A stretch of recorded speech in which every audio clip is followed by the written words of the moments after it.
There were no victims, no defaults, no damages, no complaints, no nothing. South Carolina Republican Senator Lindsay, who opposed the bipartisan Senate legislation, joins us now. Any new U.S. assistance for Ukraine from Congress? Yes, I do. I feel very optimistic after having been on the phone all weekend talking with my House colleagues that there's a way forward regarding the border and Ukraine. The Problem Solvers Caucus, Congressman Fitzpatrick, and they've got a pretty creative idea. Here's what they're saying. Let's go back to remain in Mexico as a border security policy. And that was the #1 request of the Border Patrol on our visit to Texas, Senator Scott. Go back to remain in Mexico. You have to wait in Mexico for your asylum claim. You're not released in the United States. And secondly, to reinstitute Title 42. Those two things on the border, I think, are simple, will work, and they want to slim down the aid package to $60 billion, all lethal aid. And here's what I told them. I think that's a winning combination. I suggested making the lethal aid a loan, like President Trump has suggested. The Europeans gave Ukraine $50 billion. 33 of it was a loan. So I think if you turn the lethal aid into a loan, do remain in Mexico, Title 42, that combination not only gets through the House, it picks up votes in the Senate. I'm saying that the House proposal, it depends on how it's written, makes perfect sense to me. I think you'll pick up 6 to 8 Republicans who want to help Ukraine, but believe that the bipartisan border bill was not sufficient enough. Why did I vote no? I want to help ourselves by securing our border. I want to help Ukraine, Taiwan, and Israel. The border provisions were not adequate to the task, even though there were many good things. So remain in Mexico is the #1 game changer. You put that in the package.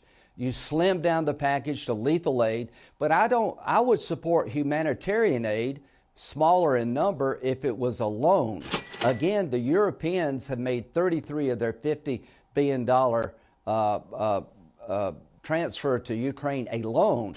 Let's make it a loan. I think that gets you President Trump on the aid part. Let's go to remain in Mexico. We've got a package that will work. You said you think you can get former President Trump to buy in on some components. That's a big guess.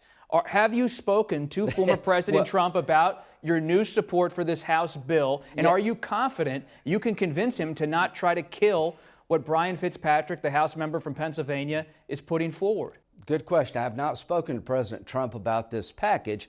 I spoke to President Trump earlier in the week about making the aid to Ukraine a loan. This was his idea, not mine. We did Lend-Lease to Britain. We're $34 trillion in debt. Ukraine has minerals. They have a lot of resources. Israel has a strong economy. They've been hurt badly by October the 7th. Taiwan is a pretty rich nation. Why don't we do this? Make a favorable loan to all 3 of these allies. Let them pass back when they can, if they can, because we're $34 trillion in debt. That's the Trump idea. If you embrace that, I think you get a lot of votes in the House and the Senate. A 2,000% increase in people on the terrorist watch list coming across the border in 2 years. 5 billion people could be killed by the amount of fentanyl coming across our southern border. The largest loss of life of young people in America is fentanyl poisoning coming across the southern border. So I don't want to wait. I want to act now on the border. I want to turn the aid package into a loan. That makes perfect sense to me. And I think the bipartisan Problem Solvers group has an idea that will sell. Former President Trump has spoken about NATO allies and how he has said if they're delinquent on payments to NATO, well, Russia can do whatever the heck it wants. Is that appropriate, especially in terms of U.S. foreign policy? I think what's appropriate is for everybody to meet the obligation of 2%. Sam Nunn in 1984 threatened to withdraw 30,000 troops a year from NATO if they didn't make the 3% number back in the 80s. So here's what I think. They should pay up. 19 of 31 NATO nations do not contribute 2% of GDP. I want to have a system where if you don't pay, you get kicked out. But there's $70 to $80 billion left on the table. If you're in NATO, pay the 2%.